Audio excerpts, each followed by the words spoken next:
Pagi Bung Reza, Hai. hari ini kita kedatangan bintang tamu lagi nih, artis dan presenter juga ya. Lagi hype juga sekarang, apalagi di kondisi kayak gini ya, stay home. Dia kondusif dia produktif banget dengan ngumpulin anak-anak basket tuh di Indonesia. Oh iya, benar. Ngumpulin anak basket. Dan dia bikin gerakan-gerakan movement yang bagus untuk betul. menggalang dana. Gue salut sama nih orang. Tapi siapa ya? Iya. Siapa ya? Kayaknya kita invite dulu nih. Ini kayaknya udah nungguin juga sih dia. Gue juga nungguin. Tadi gue udah kontak sama dia juga udah oke, udah ready sih. Iya.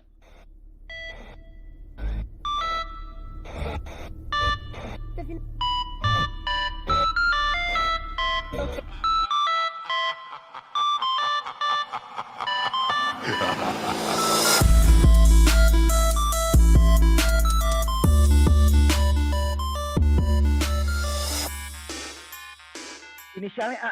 Wih. Waduh, ternyata. Waduh. Ada Bung Ogi. Ayo Bung Ogi. Wah. Wih, apa kabar? Baik. Waduh, baik. Model rambut baru nih. Ini udah gak pernah potong, lihat. Wah, kayaknya nanti kita rekomen nih kayaknya. Sehat Bung, sehat. Gila, top. Ternyata dia.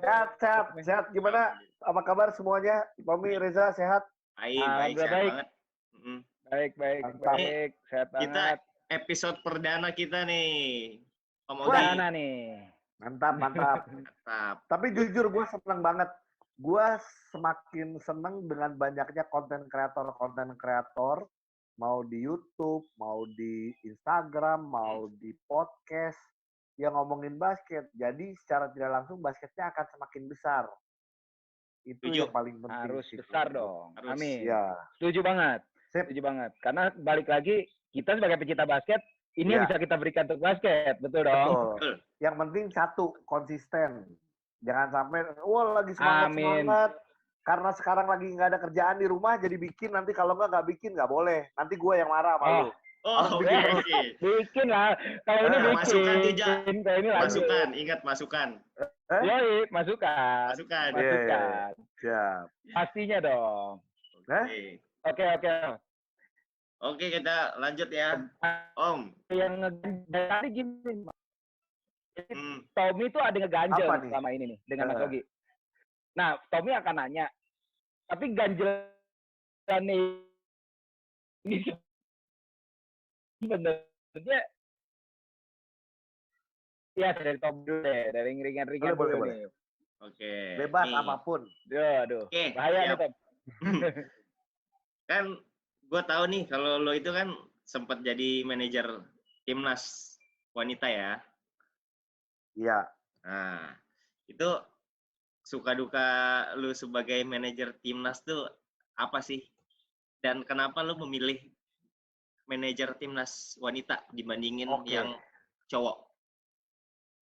Oke. Kalau suka duka begitu banyak, dan gue selalu kalau misalnya ditanya dari zaman dulu, gue bilang beli aja buku gue yang gak laku itu, bukunya tentang jadi judulnya Jam dari penonton jadi manajer timnas, karena itu adalah buku yang sangat real tentang gimana gue cerita ngurusin basket kayak gimana, senengnya, susahnya. Gue dalam keadaan istri gue waktu itu lagi hamil. Terus terus juga gue ngalamin sempet ada berantemnya sama Perbasi. Terus ngurusin cewek-cewek itu juga nggak gampang gitu kan.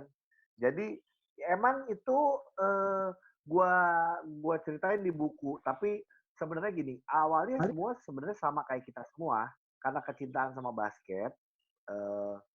Karena begitu, gue mungkin ngikutin basketnya sampai dalam, artinya gini, gue dulu mengawali cuma jadi cuma jadi MC lapangan, zaman IBL Aris Sudarsono dulu. Terus jadi kenal dengan banyak pemain, gue tahu dalam-dalamnya pemain, klub, liga seperti apa, berganti, ngikutin terus, guanya juga sambil ikut main juga, artinya gue juga orang yang ngerti basket lah sedikit gitu, karena kitanya ikut main kan. Yeah. Dari situ udah sampai ada kesempatannya itu yaitu di 2015 itu. Sebelumnya di 2014-an gue pernah ngobrol sama Christopher, itu owner CLS. Top ya. Gue sempat bilang, aduh Top kayaknya enak juga. Waktu itu ngobrol sama Ujo juga. Jo enak juga ya kalau punya tim basket ya gitu. Kayaknya seru banget gitu. Cuman akhirnya berpikir lagi, wah gila kalau punya tim basket, pertama lu harus duit lu nggak ada serinya, artinya lu siap untuk buang duit lah, ya biasanya karena lu hobi gitu loh. Terus yang kedua, oh iya ya susah juga karena kita dalam tanda kutip public figure, kalau gua punya tim ini, berarti gua pasti nggak akan disukai sama tim lain, jadinya terlalu apa ya menurut gua, jadinya kita nanti malah jadi susah berteman nih, gue mikirnya gitu. Nah, obrolan itu dari gua, Ujo, Christopher, akhirnya direalisasikannya sama Christopher. Waktu itu Christopher Itop itu ditawarin jadi manajer timnas putri di 2015. Nah, tapi Itop bilang, gua punya klub Surabaya Fever. Kalau gua yang jadi manajer, akan subjektif. Gue akan memilih pelatih gue akan memilih pemain gue akan memilih semuanya gue. Dan itulah yang terjadi di basket Indonesia selama ini. Ya kan, kalau manajernya geng Pelita Jaya, ya Pelita Jaya semua. Kalau dulu manajernya adalah Kokim Hong, dulu Aspak, ya Aspak semua. Gitu. Sampai akhirnya muncullah itu bilang gimana, waktu itu ketua perbasinya masih Pak Anggito Abimanyu. Oke. Nah, itu bilang gimana kalau kita cari orang yang nggak netral kali ya, netral ya, sisi netral ya. Dia senang basket. Akhirnya muncullah nama gua. Pak Anggito kenal gua, dia cuma tahu bahwa gua gila basket. Jadi Pak Anggito belum apa-apa udah langsung ngomong, wah boleh kita ketemuin deh, kita ngobrol. Dari situ ngobrol lah gue, Ito, Pak Anggito, dan akhirnya gue lumayan mikir lama, gue ngobrol sama Itopnya lama, ngobrol sama istri gue juga lumayan lama, sampai gue memutuskan iya, karena gue pikir, oke, ini satu kesempatan, karena gue senang basket, kedua, ini kesempatan untuk memegang SEA Games, satu, gue bisa melakukan sesuatu untuk Indonesia, gitu. Dan nggak pernah kepikiran buat gue. Jadi buat gue harus ambil dengan berbagai resiko.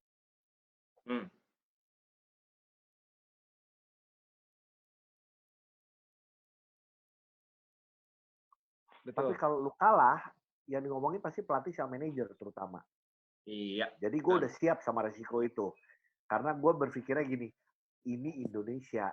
Biasa Indonesia kalaupun orang ada jeleknya, ada salahnya, ada apa, paling 3 bulan juga orang udah lupa. Gue tuh tahu banget Indonesia tuh kayak gitu. Ada orang-orang yang punya masalah, masuk lambe turah gitu ya, wah dibully, 2 bulan, 3 bulan juga hilang, ya kan? Jadi gue pikir gue siap terima resiko ini gitu kan. Akhirnya udah, gue mulai, tapi gue banyak ngobrol. Yang pertama gue lakukan adalah justru ngobrol sama banyak orang, gue merangkul semua orang. Jadi waktu itu ya semua pemilik klub, putra, putri, waktu itu DBL, WNBL, gue rangkul semua pada saat itu. Itu sih.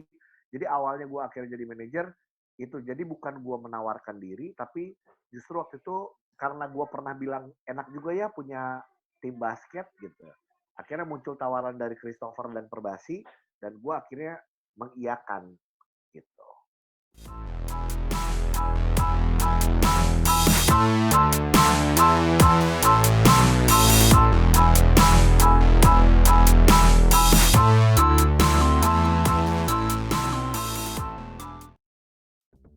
At the basketball court, the fastest is the winner. Everyone wants the opponent only to see one's back. Equipped with TP9 Peak Gradient Acceleration Technology. Freely break through the opponent's defense. Control the court with the speed. Now, pick up the ball, equipped with TP9 with the speed, get all the court. TP9, quickness. I can play. Peak.